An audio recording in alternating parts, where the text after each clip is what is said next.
Episode 322, Love or Responsibility. The gang leaders knew that they all needed to attack at once. If Blaze couldn't defeat Alex by himself, then neither could the rest of them. They looked at each other and then they ran forward. Moments later, a large number of people had surrounded Alex. But Alex was still proving difficult to beat. Alex knew he had too many opponents. He was holding his own, but eventually he would grow tired and start to make mistakes. At that point, he would lose. He fought decisively and without mercy, determined to keep going. He punched a man in the face, and the gang member went down, his nose broken. Another man attacked Alex from behind, but Alex kicked backward, hitting the man right in the abdomen and sending him flying. A cracking sound suggested that several ribs were broken, so the man wouldn't be getting back up for a while. Several people rushed at Alex, and he jumped up, spinning around and lashing out with both hands and feet, taking out several opponents. All around Alex, people were being knocked to the floor, most of them unable to get back up. No one seemed able to injure Alex, and the Moon Disciples thought he was amazing. "Attack the women!" Blaze shouted the order. He hoped that if the gang members attacked the Disciples, it might divide Alex's attention. If Alex was distracted, then they might be able to defeat him. "On it!" someone called. And then many of the men ran straight at the Disciples. "Attack!" cried the Moon Maidens. "Fight back and avenge our fallen sisters!" The other women cheered their agreement, keen to attack these men who had invaded their home and insulted them. Now they could finally make the men pay. More than 700 women joined the fight against the gangs. Alex looked back, checking that the injured Callisto was still guarding Debbie. Although Callisto had been hurt by Blaze's attack, she was still strong enough to defend Debbie from anyone who got too close. But Alex was still worried about Debbie's safety. He kicked a man in the back, sending him sprawling, and then he made his way over to Debbie. Blaze realized where Alex was going, and he looked over at the unconscious woman. He realized she must be important to Alex, and he wondered if he could use the woman against him. Alex reached Callisto, but he had been followed by several gang members who were still trying to attack him. He grabbed one of Callisto's scarves and snapped the wire inside it into little pieces. "Get out of here!" Alex yelled, tossing out the pieces of wire as though they were throwing stars. The wires flew like bullets, hitting several of the men, who then fell to the ground, groaning with pain. "That's his woman!" Blaze cried, pointing at Debbie. "Kill her first!" The other men followed his gaze, and then they sprang into action, attacking Debbie. Alex was startled and scrambled to put Debbie on his back, but he was surrounded by dozens of gang members. He was watching the men in front of him when he heard a noise from behind. Surprised, he turned around to see two men reaching for Debbie. "Don't even think about it!" Alex yelled, kicking the men away. "Do you really expect to survive this?" Blaze asked, laughing. He struck out, and Alex was unable to dodge the blow. It hit him right in the face, sending him to the ground, and blood trickled from his split lip. A quick check assured him that Debbie was unharmed.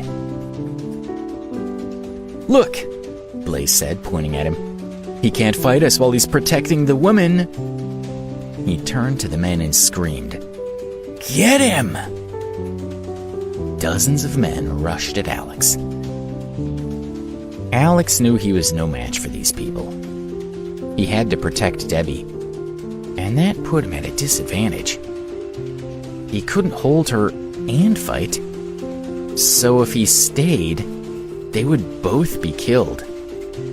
But if he ran away with Debbie, then the women wouldn't be able to fight for long. He was getting pulled between his love and his responsibility. Suddenly, Callisto yelled, "Mr. Alex, please run and save Debbie. Don't think about us. We will fight till our last breaths. We are Georgina's disciples. We won't give up so easily. Run. Save Debbie." Alex looked around, planning his retreat. "There's no escape," Blaze told him. "Only death." He moved closer, wanting to end this quickly. Debbie groaned, and then she roused enough to be sick. Worryingly, her vomit contained a trace of blood. "Debbie?" Alex asked, really worried. "Are you okay?" He needed to find a quiet place where he could push his inner power into her and make her better. He didn't have time to fight with Blaze, so he fled, still carrying Debbie on his back. He needed to stabilize Debbie's condition, and then he would come back to save the Moon Palace. "Don't let him get away!" Blaze shouted. "Kill him!" He chased after Alex, and the other gang members followed him. Although Alex was carrying Debbie, he was still faster than Blaze, but he couldn't quite manage to lose him. He ran into a pine forest, and he noticed that the air seemed clearer and more peaceful, making it easier to breathe. Strangely, Blaze and the other men were nowhere in sight. They seemed to have disappeared. What's going on? Alex wondered, looking around. He stopped and listened carefully for any sign of the men pursuing him. It was eerily quiet. Pale moonlight shone on scattered leaves on the ground, and there were no signs of anyone nearby. He let out a breath, unsure why the others were no longer chasing them, but relieved they weren't. "How are you, Debbie?" Alex asked as he placed her gently on the ground. Her face was far too pale, and there was a trace of blood around her mouth.